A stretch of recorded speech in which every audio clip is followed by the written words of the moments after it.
Now, there are many small behaviors in a Zendo,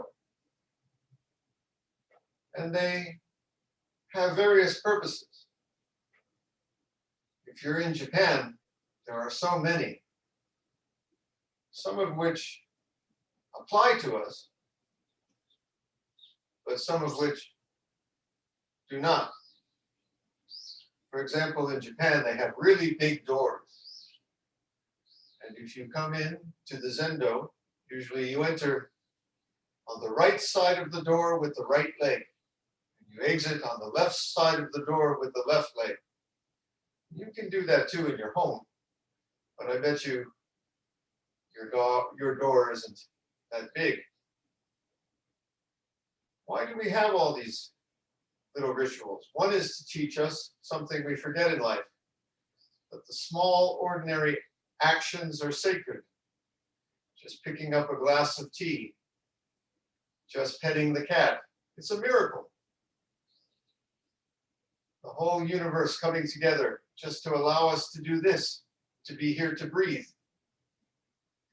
And so in the Zendo, we pay a little more attention to the small stuff to remind us of this. Another reason too is that Zen ritual is like a dance. You may have heard of my book, The Zen Master's Dance. Well, the whole universe is dancing, and we dance in our Zazen as part of that dance. And like any dance, you throw yourself in, and the body takes over. And we lose ourselves all to find ourselves again. So by giving ourselves over to these little rituals, we let the ritual take over. And we just dance like that. There's one more reason, and that's just for aesthetics. You know, if you had everyone charging into the Zendo and putting their cushions here and there and tossing their slippers around the floor anyway, well, it just doesn't look so nice. A little decorum is called for. So let me just give you a couple to keep in mind. When you do come into the room, have your hands in shashu. That's the same position we have in kinhin, with the hands folded over the chest, the right hand over the fist of the left. But then give a little gasho, return to shashu, and then walk to your sitting place. But if you can, don't just take a shortcut diagonally through the room. Walk along the wall if your space will allow. And try not to cut in front of the Buddha. Sometimes that's impossible because where the Buddha is in our room. So if you do pass in front of the Buddha, in shashu, just lean forward a little with a little excuse me bow, and then proceed on your way with your hands in shashu to get to your sitting place. Getting to your sitting place, offer a little gasho toward your cushion, and then straighten your cushion with 3 fingers of each hand. Why 3 fingers? Well, Buddhists like 3. Buddha, Dharma, Sangha. We do a lot of things in 3. But usually 3 fingers in each hand. The thumb, the pointer, and whatever that finger is next to the pointer. By the way, another thing we can't do, if you were in a large Zendo and you're already seated and the person next to you comes to his or her seat and gives a bow, you bow too, even if you're already sitting zazen. You bow as they bow, just in greetings. The people on both sides of the person who has come to sit bow when that person comes. Somehow you sense that they're standing there and they're going to bow. Why? Just polite. Just polite. But we can't do that because we're all sitting at home, so don't worry about that one. But if you've come to straighten your cushion, after you've rotated it with your 3 fingers on each hand, you bow again, then turn clockwise and bow towards the room. That's just a greeting to the world in the other direction. Now notice I said turn clockwise. Almost always in Zen, when you have to turn, turn clockwise. Don't turn the other way. Turn clockwise. Why? It's lost in the annals of time. Something about the old Indians, they thought that was the good direction. When you circumambulate, nice big word, around the Buddha, always go clockwise. Maybe that's the way the universe turns. The earth is turning clockwise, is it not? At least from up here in the northern hemisphere. My apologies again to our New Zealanders and Aussies. I don't know which way it turns down there. But anyway, turn clockwise, even in the southern hemisphere.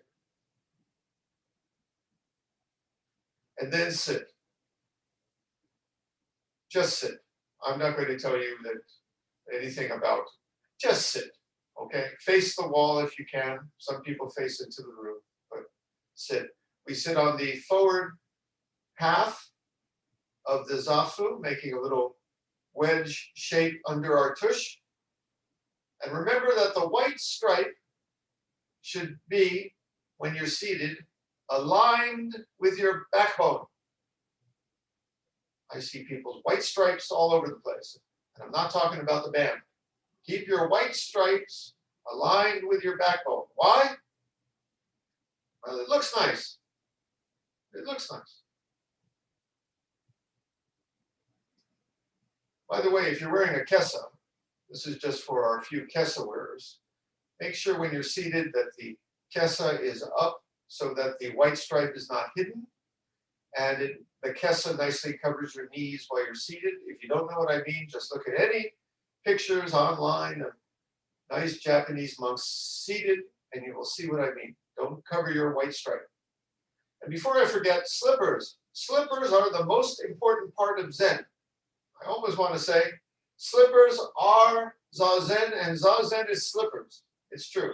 I see people come in, if you're wearing slippers, and they sit down and they just leave their slippers all over the floor.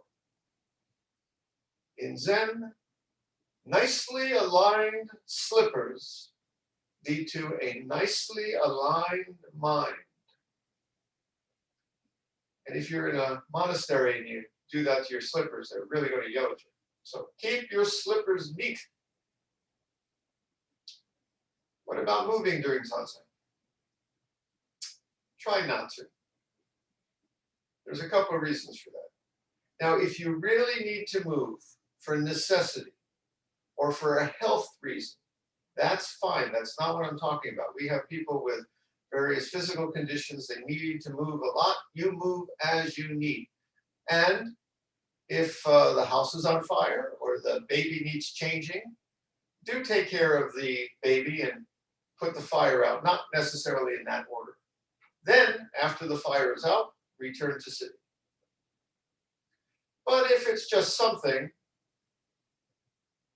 you know, the TV in the next room is too loud, somebody it's not urgent is knocking at the door, let it go and keep sitting. Why? There's an aspect of this practice of mind over matter, that we want to fidget, we want to move, we want to fix things, we want to go. Try not to. Even if you're a little achy, even if you're just a little bit tempted to move, try to just sit with it. Try to just sit with it. It shows us that maybe we can accept things a little more than we usually do. Again, if you have a real reason to move, it's okay. If you're really in pain, don't risk your health. Move as you need. Now, if you do move, give a little gasho. Not a big gasho. A little gasho. Because if you move and then give a big gasho, you just bother the people all around you even more. Just very discreet. By the way, I forgot to tell you, when the bells ring at the beginning of Zazen, I see some people start gashoing as soon as the bell starts to ring. No, you should be seated before the bell rings and don't move while the bell is ringing. Why? Because. That's just what I tell my kids when they ask me questions like that. Why? Because I said so. That's just what we do. Now, at the end of Zazen,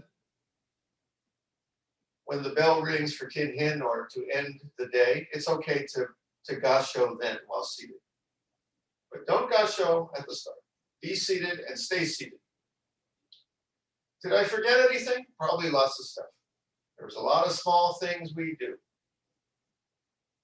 And if you go to another Zendo, they'll probably tell you different things to do their way, which may be different than how we do them here. That's okay. When in Rome, gasho like the Romans do. That's what we do. But when you're at the tree leaf Zendo, please try to comply. That is an order. Let us sit.